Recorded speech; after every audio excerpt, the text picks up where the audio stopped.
There are places on Earth where time flows differently, where the wind carries sand that is millions of years old, where the stars at night seem so close you could reach out and touch them. Mauritania is one of the most mysterious and least explored countries in Africa, a land where ancient caravan routes cross endless dunes, where medieval libraries safeguard manuscripts 1,000 years old, and where messages from people who lived here long before the Egyptian pharaohs still whisper from the rocks. Today, we embark on a journey through this extraordinary land. We'll travel from the Atlantic coast deep into the heart of the Sahara. We'll discover ancient cities built on caravan trade, oases blooming amidst the sands, rock paintings left by prehistoric artists, and one of the most enigmatic geological formations on the planet, the legendary Eye of the Sahara. Welcome to Mauritania. Our journey begins in Nouakchott, Africa's youngest capital city. Just a few decades ago, in the middle of the 20th century, this place was nothing more than a small fishing village. Today, it's home to nearly 1 million people, almost a quarter of the country's entire population. Nouakchott sits on a narrow strip of land between the Atlantic Ocean and the Sahara. It's a city of striking contrasts, where modern buildings stand shoulder to shoulder with traditional markets, and business districts gradually dissolve into sandy alleyways of old neighborhoods. The crown jewel of the capital is the famous Port de Péchi fish market. Every day, as evening approaches, dozens of brightly painted boats glide toward the shore. Fishermen unload their catch directly onto the sand, and right there, under the open sky, the trading begins. Fresh fish, octopus, shrimp, all of it destined for the tables of local families and the kitchens of the city's restaurants. While exploring Nouakchott, be sure to visit the artisan market. Here you'll find silver jewelry, traditional Mauritanian carpets, leather goods, and ornaments crafted by local masters using techniques passed down through generations. Mauritania is an Islamic republic, and this is reflected in the architecture of its capital. The Grand Mosque of Nouakchott, known as the Saudi Mosque, was built with support from Saudi Arabia and stands as one of the largest religious structures in the region. Its minaret is visible from many points across the city, serving as a landmark for travelers. But Nouakchott is merely the gateway to the real Mauritania. To truly understand this country, you must venture deeper into the continent, to where the roads end and the Sahara begins. We leave Nouakchott behind and head northeast. The paved road gradually gives way to gravel, then transforms into a caravan trail marked only by the tire tracks of those who came before us. The landscape outside the window begins to shift. Scattered acacia trees and thorny shrubs yield to boundless sandy plains. This is where the true Sahara begins, the greatest desert on Earth, stretching across nearly 9 million square kilometers. The word Sahara comes from the Arabic Sahara, which simply means desert. But for anyone who has ever set foot here, that word takes on an entirely different meaning. The Sahara is not merely the absence of water and vegetation. It is an entire world unto itself, with its own laws, its own beauty, and its own history. Along the way, we pass nomadic encampments. Mauritanian Bedouins still live according to ancient traditions, driving their herds of camels and goats from pasture to pasture across the sands. Their tents, called khaymas, appear here and there among the dunes. Hospitality is the sacred law of the desert. Any traveler who approaches a tent will be welcomed as an honored guest, fed, and offered the famous Mauritanian tea. The tea ceremony in Mauritania is a ritual in itself. To refuse tea is considered an insult to your host, so be prepared to spend at least an hour enjoying this cherished tradition. After long hours traveling through monotonous sands, a splash of green suddenly appears. This is Terjit, one of the most beautiful oases in all of Mauritania. Terjit Oasis lies nestled in a deep canyon that cuts through the Adra Plateau. Here, among the cliffs, springs of crystal-clear water bubble up from the earth, feeding palm groves and natural pools. In the shade of the palms, beside a murmuring stream, the temperature drops by dozens of degrees compared to the scorching desert above. After the relentless heat, this place feels like paradise itself. The descent into the oasis is an adventure in its own right. A narrow trail winds down the canyon wall, past overhanging rocks and thickets of reeds. At the bottom, an astonishing world reveals itself. Palm trees reflected in emerald waters, birdsong filling the air, coolness and shade. Everything the desert denies you. The local people use the oasis to irrigate small gardens terraced along the canyon walls. Here they grow dates, vegetables, and herbs. The irrigation system has remained unchanged for centuries. Water flows through channels and is distributed among the plots, with each family receiving their share according to a strict schedule. Terjit is more than just a beautiful place. It's a living reminder of what this region looked like thousands of years ago, when the Sahara was not yet a desert. Geologists and climatologists have established that in the not-so-distant past, mighty rivers flowed here, forests flourished, and herds of antelope and elephants roamed the land. We'll see evidence of that lost era later, when we reach the ancient rock paintings. But for now, we savor the coolness of the oasis, share tea with the local inhabitants, and gather our strength for the journey ahead. The next stop on our journey is Chinguetti. This ancient city was once one of the most important centers of the Islamic world. Some sources even call it the seventh holy city of Islam. Chinguetti was founded in the 11th century as a caravanserai along the route of traders dealing in gold, salt, and slaves. Over time, the city grew and transformed into a major religious and educational center.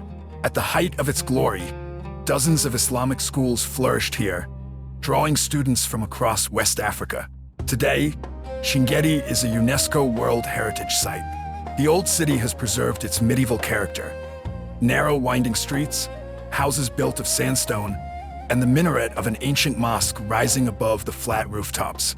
The Chinguetti Mosque is one of the oldest surviving religious monuments in the Sahara. Its minaret, square at the base and tapering toward the sky, has become an enduring symbol of Mauritanian architecture. But the true treasure of Chinguetti lies in its libraries. Several private collections house thousands of ancient manuscripts. Works on theology, law, astronomy, medicine, and poetry. Some of these texts are over 1,000 years old. They are written in Arabic, on parchment and handmade paper, adorned with miniatures and intricate ornamentation. The keepers of these libraries are descendants of the scholars who assembled these collections over centuries. With evident pride, they show visitors their most precious volumes. Qurans from the 13th century, treatises on algebra and geometry, anthologies of poetry, astronomical tables. To see these manuscripts with your own eyes is to touch living history, to connect with a time when Chinguetti was the intellectual heartbeat of the entire region. Sadly, the desert is advancing. Sand dunes creep slowly but relentlessly toward the ancient walls. Some houses are already half buried in sand. Local residents and international organizations are doing everything possible to preserve this unique heritage. But fighting the desert is no easy battle. Walking through the streets of Chinguetti at sunset, when the sandstone walls glow in shades of gold and rose, you can't help but reflect on the impermanence of all earthly things. And yet, you also feel the enduring power of the human spirit, which created this oasis of knowledge in the midst of endless sands. A few hours' journey from Chinguetti lies another ancient city, Ouadane.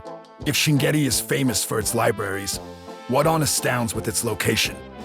The city literally clings to the edge of a rocky cliff, hanging above an infinite plain. Ouadane was founded in the 12th century and served as a vital waypoint along the trans-Saharan caravan routes. Goods from all across Africa converged here. Gold from the Mali Empire, salt from the mines of Tadeni, ivory, ostrich feathers, spices. Caravans numbered in the hundreds and thousands of camels, stretching for miles across the desert.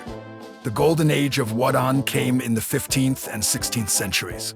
During this period, the city was among the wealthiest in the region. Merchants built spacious homes, erected mosques, and founded schools. The population swelled to 20,000 people, an astonishing number for a city in the desert. Today, Old Ouadane is almost entirely abandoned. Most residents have moved to the new town, which sits right beside the ancient one. Yet the historic quarters have survived remarkably well. You can wander through narrow alleyways, peer into half-ruined houses, and climb the watchtowers. From the top of the cliff, a breathtaking panorama unfolds.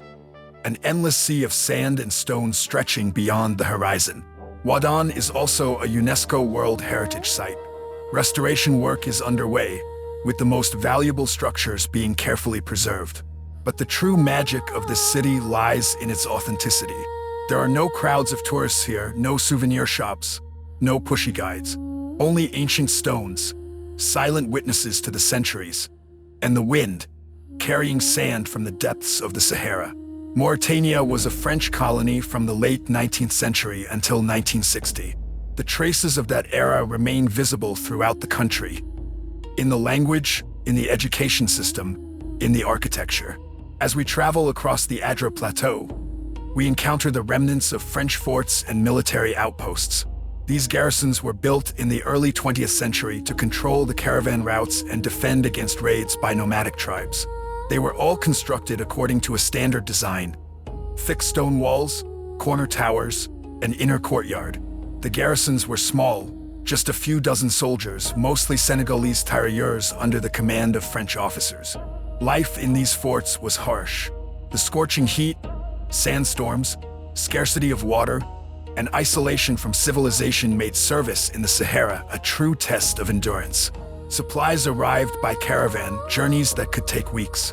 Communication with the outside world was maintained through heliographs, a system of mirror signals flashing across the desert. Today, most of these forts stand abandoned. Some have been converted into museums, while others are slowly crumbling away. But they remain fascinating monuments to the colonial era, reminders of a complex and turbulent chapter in Mauritanian history. One of Mauritania's most astonishing wonders is the ancient rock art scattered across the Adra Plateau. These images, carved and painted onto stone thousands of years ago, tell a story you won't find in any textbook. Etched into the rocks are elephants, giraffes, rhinoceroses, crocodiles, animals that haven't roamed the Sahara for millennia. There are depictions of people, hunters with bows, herders tending their flocks, dancers wearing ritual masks. There are scenes of hunting, fishing, mysterious ceremonies lost to time. These drawings are undeniable proof that the Sahara was not always a desert. During the Green Sahara period, which lasted roughly from the 9th to the 4th millennium BCE, this land had an entirely different climate. Rainfall was plentiful, rivers flowed, forests and savannas thrived. People lived here, hunted, raised livestock, and established the first agricultural settlements. Some of these images are estimated to be 10,000 years old.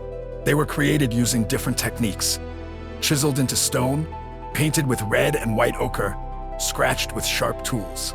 Different styles and subjects belong to different eras. Through them, we can trace how the climate shifted and how human life transformed over millennia. Particularly fascinating are the depictions of carts pulled by oxen. In other parts of the Sahara, chariots are typically drawn by horses, but in Mauritania, ox-drawn vehicles predominate. There are also mysterious handprints and geometric patterns resembling solar circles. Standing before these ancient images, you begin to understand, we are just one of many peoples who have called this land home. Others lived here before us with their own beliefs, their own stories, their own dreams. They are gone now, leaving behind only these drawings on stone, silent testimony that the Sahara was once a cradle of civilizations. The climax of our journey is the Rikhat structure, better known as the Eye of the Sahara. This extraordinary geological formation spans approximately 50 kilometers in diameter and is visible even from space. From above, the Eye of the Sahara truly resembles a giant eye, concentric rings of multicolored rock, like an iris surrounding a pupil. Astronauts aboard the International Space Station use it as a landmark when passing over Africa. That's how striking it is against the monotonous sands of the Sahara. For a long time, scientists believed the Rikhat structure was a meteor impact crater. However, geological research has proven otherwise. Modern science explains the formation of the Eye of the Sahara through processes of tectonic uplift and subsequent erosion. Approximately 100 million years ago, the Earth's crust rose here, exposing ancient rock layers of different ages and compositions. Then, over millions of years, wind and water wore away the softer layers, creating the concentric rings we see today. But there are alternative theories. Some researchers have noted striking similarities between Plato's description of Atlantis and the Rick-Hat structure.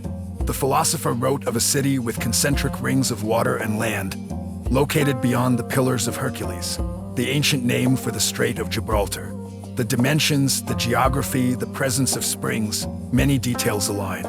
Of course, this could simply be coincidence, but the very possibility of such a connection lends the Eye of the Sahara an aura of profound mystery.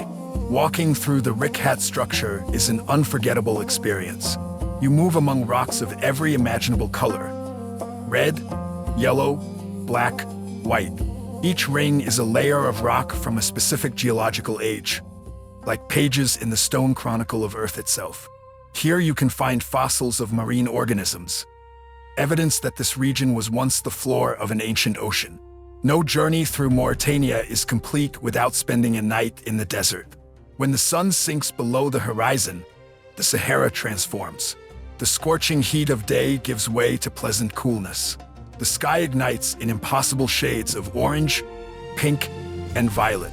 We make camp at the foot of a sand dune. Our guides pitch traditional Mauritanian tents, build a fire, and begin preparing dinner. The scent of wood smoke mingles with the aroma of spices. Darkness falls quickly, and then magic happens. The stars come alive. In the desert, far from any source of light pollution, the night sky reveals itself in all its glory. The Milky Way arches across the heavens in a brilliant band. Millions of stars become visible, so many that familiar constellations vanish among them. Mauritanian guides know the names of many stars and constellations, in Arabic and in Berber languages. For nomads, the stars have been the ultimate navigational tools for centuries. By them, they determine direction, the season, the hour of night. This knowledge has been passed down through generations and remains alive to this day. After dinner, the inevitable tea, conversations around the fire, stories of the desert, of caravans, of the spirits that dwell in the sands. Mauritanians are masterful storytellers, and their legends captivate you no less than the starry sky overhead. Falling asleep in a tent in the middle of the Sahara is an experience like no other. The silence is deeper than anything you've known in cities. Only occasionally does a jackal cry somewhere in the distance, or sand rustle beneath the paws of a desert jerboa. And there is a feeling of infinity, of space and time, that no words can truly capture. Mauritania is a country that changes those who visit it. Here, you learn to treasure simple things: a sip of water, the shade of a tree, the smile of a stranger. Here, you understand how small and fragile human life is in the face of the eternal desert, and yet how resilient and indomitable it remains. We've seen ancient cities where trade and scholarship once flourished. We've rested in the shade of palms beside cool springs hidden among the rocks. We've stood before drawings that are thousands of years old. We've tried to unravel the mystery of the Eye of the Sahara. We've slept beneath stars you won't see anywhere else in the world. Mauritania is not for everyone. There are no luxury hotels or polished tourist infrastructure. The journey demands a certain endurance and a readiness for adventure. But for those who dare, this country will leave impressions that last a lifetime. The desert teaches us what matters most. There are things in this world that are greater than us, older than us, wiser than us. And sometimes you simply need to stop, gaze upon the endless sands and the bottomless sky, and feel yourself part of something vast and eternal. If you want to see all of this with your own eyes, we invite you to join our next expedition. We'll travel this route together, from Nouakchott to the Eye of the Sahara, through ancient cities and oases, through sand and stars. Discover Mauritania, a country few have seen, but no one can forget. Links and details are in the description below. See you in the desert.